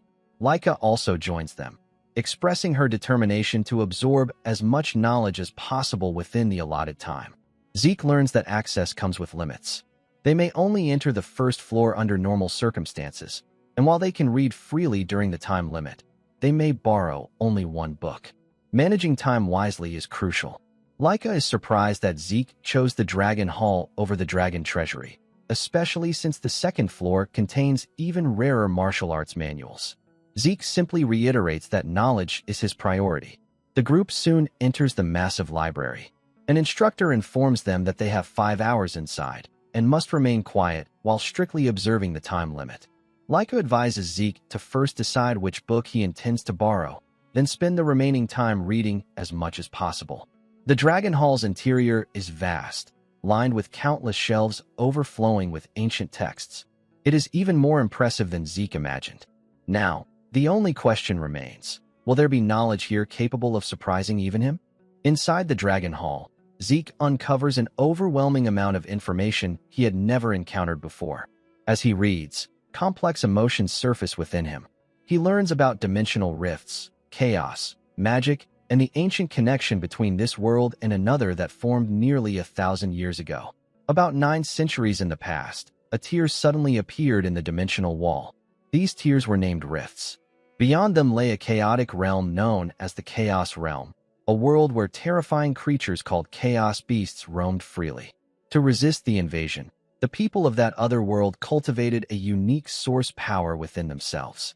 The Eldragon family fought alongside them against the chaos. Through bonds forged in battle, for powerful warriors from that other world eventually married into the Eldragon family. They later became the founders of the 4 great Eldragon branch families that still exist today. As Zeke reads this history, certain mysteries begin to make sense, such as the strange black mist surrounding the Anger Boar and the nature of Lycus' lightning aura. However, what fascinates him most is something else entirely: magic. Magic is described as a new system of knowledge introduced from the other world. To Zeke, it feels like an entirely different discipline compared to traditional source power. His curiosity ignites, and he eagerly reaches for more books on the subject. Lost in excitement, Zeke accidentally shouts inside the library. At the same time, he notices a faint golden mist in the air. He quickly deduces that this may be an application of magic. Yet what truly amazes him is the sight of source power being manipulated like fine threads to move objects. The technique is precise and refined. The unseen librarian once again orders him to keep quiet. But for Zeke, witnessing such a method only fuels his curiosity. He boldly asks the person in charge to reveal themselves and demonstrate it directly. There is no response. Instead, invisible threads suddenly wrap around him, lifting him effortlessly and tossing him outside the building. The allotted 5 hours have already passed. Rather than feeling offended, Zeke is thrilled. The experience only deepens his fascination. Outside, Ringies and Laika are waiting. Zeke asks whether they found books they liked. Ringies proudly says he borrowed a martial arts manual called Cloud Water Spear Arts and believes he grasped a fundamental movement technique from it. Celine shares that she learned a movement technique as well and borrowed Windflower Sword Arts. Raymond practiced the Eldragon-style Guardian Sword Arts inside and chose to borrow the Eldragon-style Guardian Shield Arts. Unbeknownst to them, every one of those martial arts manuals was originally created by Zeke in his previous life as a casual endeavor. Curious, Zeke asks Laika what she selected. She reveals that she chose Heavy Wave Great Sword Arts, said to have been created by the first Patriarch, along with Heavy Wave Great Sword Arts, revised, an improved version refined by the 15th family head. At the mention of the 15th head, Zeke's thoughts immediately turned to Dragon's Breath and Strike Dragon combat arts, techniques also attributed to that same individual. He recalls that many martial arts he once created are preserved within the Dragon Hall, and quite a few have revised versions placed beside them. The possibility that those improved versions were modified by the 15th head intrigues him deeply. Staring back at the towering library, Zeke realizes how wrong he was. He had expected it to be dull. Now, he cannot wait to uncover what comes next. 5 years pass. Laika has grown taller and is now 12 years old. After hearing that Zeke and the others have once again gathered at the training grounds, she heads there as well. Upon arriving, she finds Zeke standing calmly at the center of the field, surrounded by Celine, Raymond, and Ringies. The three of them circle him carefully, searching for an opening to make their move. The scene shifts to the main hall, where a soldier urgently reports to Balza about a newly formed rift within their territory. According to the investigation, there is roughly an 80% chance that magic water exists inside it. Magic water is no ordinary resource. Anyone who drinks it gains the potential to become a mage. Their body develops a special constitution that allows them to convert source power into an entirely different force known as mana. The techniques unleashed through mana, known as magic, sparked a revolution across the world. At the same time, fierce territorial conflicts erupted over the very source of magic power, magic springs. In this new age of magic, the number of mages a house possesses largely determines its military strength. However, within Eldragon territory, not a single magic spring exists. For a house without direct ownership of such a spring, there is only one way to obtain magic water, by conquering special rifts. Currently, the Eldragon family has only a handful of mages, including Balza himself. All of them are battle-hardened veterans who acquired magic water through dangerous rift conquests. Even so, their numbers are being steadily outmatched by rival houses that control magic springs. Conquering special rifts has therefore become Eldragon's top priority. The problem lies in the rift's location, the abundant dragon forest. This vast woodland is mostly within Eldragon territory, but part of it stretches into the lands of another powerful house, the Kerberos family. While Eldragon claims the forest, Kerberos asserts partial ownership and refers to their portion as the Great Abundant Forest. Although the rift itself has appeared within Eldragon land, the special domain formed around it could easily extend into Kerberos territory due to its scale and location. Given the Kerberos family's aggressive nature, there is a strong chance they will move to claim it. Balza knows it is only a matter of time before Kerberos detects the rift. Preparation is essential. Because it is a special rift, both sides will face limitations in how they can act, but Eldragon must move before Kerberos does. Balza immediately orders the captain to notify all dragon nests. A selection exam will be held. The scene then shifts to the training grounds. Zeke stands calmly as Celine, Ringies, and Raymond launch coordinated attacks against him. Despite their efforts, none of their strikes land effectively. Zeke calmly critiques each of them mid-spar. Ringies is putting too much force into his spear, which disrupts the proper flow of spear techniques. Celine focuses too heavily on speed and the number of strikes, leaving her attacks without weight. Raymond performs well defensively, but he remains overly passive and must grow more accustomed to taking the initiative. After pointing out their flaws, Zeke tells them to attack again. Watching from the side, Laika comments that allowing himself to be struck bare-bodied without using source power is reckless. Zeke casually replies that it is proper training. Thanks to this method, His body has grown remarkably sturdy even without reinforcing it with source power. Even as he speaks, their attacks continue to land, yet he shows no signs of injury. The others cannot help but marvel at his mysterious physical resilience. Laika then reveals that the senior students have given Zeke a nickname, the Demon Child of the Eastern Hall. She has actually come to deliver important news. Soon, children from the other dragon nests will be arriving. While most of the group expected something like this to happen eventually, Zeke seems unaware. When he asks where she heard such information, Laika explains that she deduced it simply by observing the instructor's conversations and movements. She also warns him to stay cautious. The Western Hall has one of the leading candidates for succession, someone comparable to both Zeke and herself. A few days later, all the students gather in one place. Freya arrives and immediately orders everyone to be silent. She announces that in 3 days' time, they will face the children of the other dragon nests in combat. The announcement leaves the upperclassmen stunned.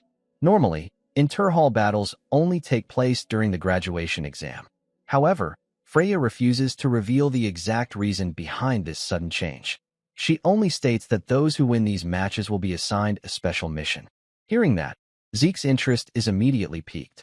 Freya explains the format. The matches will be elimination style. 7 representatives will be selected from each of the East, West, South, and North halls.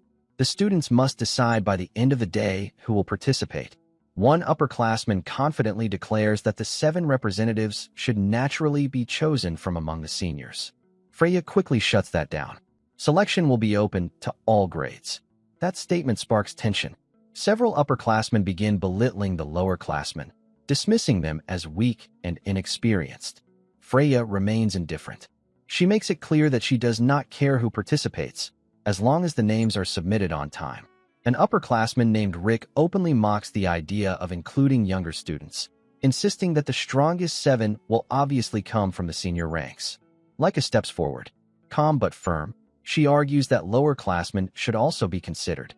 The seniors respond dismissively, claiming that ability, not noble bloodline, determines victory, and that experience gives them the advantage. In response, Laika releases her aura and reveals her star-level progression. The sudden display shocks the upperclassmen into silence. She agrees that ability should decide everything. Then she poses a simple question. Is there any upperclassman stronger than her? If not, then lowerclassmen deserve equal consideration. The seniors counter by saying Laika is an exception, but that the rest of the lowerclassmen cannot compete with them. At that moment, Zeke finally steps in. He casually proposes that they continue fighting internally until only 7 remain from each side. Laika rejects that idea. Instead, she suggests holding open preliminaries. Anyone who wishes to compete, regardless of grade, can participate. The strongest 7 will earn their place fairly. The upperclassmen reluctantly agree, though they consider it a waste of time. Without hesitation, Zeke declares that he will enter the preliminaries. He turns to Rengiz, Celine, and Raymond, telling them to join as well. They are visibly shocked by his decision. But Zeke reminds them that this is the perfect opportunity to prove the results of their training. The pressure will be immense, yet they must give it everything they have. Laika then asks if any other lowerclassmen are willing to step forward. Silence fills the area. No one dares to volunteer. In the end, it is decided. The lowerclassmen who wish to prove themselves will face the so-called superior upperclassmen in the preliminaries. The day of the preliminaries finally arrives. Selected students from both upperclassmen and lowerclassmen gather at the arena. As expected, many of the seniors are overflowing with confidence, once again mocking the younger students as weaklings. Aside from Laika, most of the lowerclassmen are only at the 2-star level. Hearing the taunts, Rengiz, Raymond, and Celine grow tense. But Zeke calmly reminds them of the 5 relentless years they've spent training together. They have endured far more than simple mockery. It's time to believe in the results of their effort. An upperclassman shouts for everyone to stop talking, and the match officially begins. What happens next shocks the spectators. Rengiz, Raymond, and Celine begin overwhelming their senior opponents. One by one, upperclassmen are defeated. Zeke watches closely and nods in approval. Rengiz's deflection technique and his ability to spot openings have sharpened significantly. Celine skillfully executes the multi-strike sequences of the Wind Flower Sword arts. Raymond, once overly defensive, now transitions smoothly between shield and sword techniques, showing far more initiative in combat. Each of them demonstrates remarkable growth. Zeke believes that continued real combat will only strengthen their confidence further. Leica steps forward next. Her battle ends decisively as well. She defeats her upperclassman opponent with authority. The seniors are left stunned. A brown-haired upperclassman refuses to accept what he just witnessed. He insists that a 3-star fighter should never lose to someone at 2 stars. Zeke calmly calls him naive. Age and star rankings are merely indicators, not guarantees. In real combat, the only truth is victory or defeat. The strong are those who win. The weak are those who lose. It's that simple. The brown-haired senior grows furious, unable to grasp Zeke's reasoning. Zeke continues, explaining that whether someone has stars or not, if they don't have the will to fight, they fall. Strength is not about titles or numbers. It is about the ability to prevail. Enraged, the upperclassman declares he will not hold back against Zeke. Zeke casually invites him to demonstrate the martial arts he has mastered and the fruits of his training. Those words strike a nerve. The senior charges in anger, unleashing his techniques, only to be met with a single clean punch from Zeke. In an instant, he collapses to the ground in defeat. Zeke gives him a thumbs up, remarking that he has trained well. Leica dryly comments that it is ironic to praise someone after defeating them before they could even showcase their skills. The surrounding spectators quietly agree. Meanwhile, at the West Hall training grounds, another scene unfolds. The students there are being thoroughly defeated by one of the leading candidates for the next family head, Venial Fafnald Eldragon. His overwhelming strength leaves no room for resistance. Venial's right-hand aide, Alan, reports that the selection process has been completed. All chosen representatives are 3-star level. Among them is a 12-year-old lower-classman named Letton. Venial notices Letton and offers him praise, suggesting that if he proves useful, he may become one of his subordinates. Letton beams with pride at the recognition. Confident in Venial's leadership, Letton believes the West Hall cannot lose. He is certain they will succeed in the special mission. And when Venial eventually becomes the next family head, Letton dreams of serving directly under him. Alan then steps forward again, requesting permission to share additional news. He informs Venial that Leica will represent the East Hall in their selection team. At the mention of her name, Venial's expression darkens slightly. He finds her participation troublesome. Still, he rises with confidence and declares that no matter how talented she may be, victory will belong to them. He intends to win the special mission and prove to his older brothers that the position of the next head belongs to him alone. The day of the selection team exam finally arrives. The Coliseum is packed with students from all 4 halls, and the atmosphere is tense with anticipation. Leica quietly mentions that despite the crowd, many students drop out before reaching this stage. Hearing that, Ringies grows visibly downcast. Those who failed are no longer present. They are labeled pseudo-dragons, a term also associated with his father. Noticing his mood, Leica gently encourages him. They have been chosen as representatives of the East Hall. That alone is something to take pride in. Ringies nods and resolves to give it his all. Meanwhile, Zeke stands apart, silently observing the crowd. When asked what he is doing, he calmly explains that he is gauging the overall fighting strength of the participants. Just then, an upperclassman unexpectedly praises Zeke. It is the same group of seniors who once mocked them. Now, after witnessing their performance, they show genuine respect toward both Leica and Zeke. As Zeke had predicted, nearly every participant, except those from the East Hall, is at the 3-star level.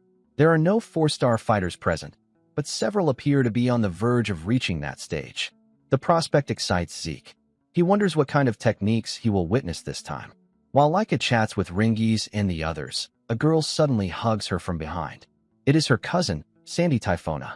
Sandy cheerfully asks how Leica has been. Startled at first, Leica replies that she is doing well. Celine looks confused, so Leica introduces Sandy as her cousin and the daughter of the Typhona family head, one of the 4 great branch families. The revelation shocks Raymond, Celine, and Ringies. Sandy's expression shifts as she looks at them.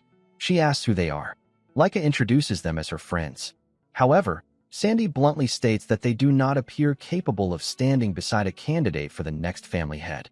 Zeke steps into the conversation, remarking that their abilities will be proven in battle soon enough. Leica then introduces Zeke to Sandy. She recognizes him immediately as the rumored illegitimate child. Her tone turns dismissive, belittling him openly. Leica questions why she is behaving that way. Sandy responds that even if Zeke's birth status is unconventional, he remains Leica's rival. Therefore, she should not refer to him as a mere friend. She also points out that none of the East Hall students, aside from Leica, are at the 3-star level. In her view, that reflects poorly on their overall quality. Zeke calmly warns her not to underestimate them, or she may be caught off guard. His response irritates her. She snaps, asking whether someone of his background is trying to lecture her. Zeke clarifies that it is not advice, only a warning. Tension rises between them, but before it can escalate further, the North Hall's representative, Edgy's Vanblade, steps in and tells Sandy to stop. Ringies seems to recognize his name. Sandy protests, telling Edgy's not to interfere. However, he reminds her that the selection battle is about to begin and now is not the time for arguments. At that moment, the captain of the Gold Dragon Corps, Teach Mentrick, enters the arena. His presence immediately silences the crowd. All students straighten their posture and focus. An official announcement echoes across the Coliseum. The selection exam has begun.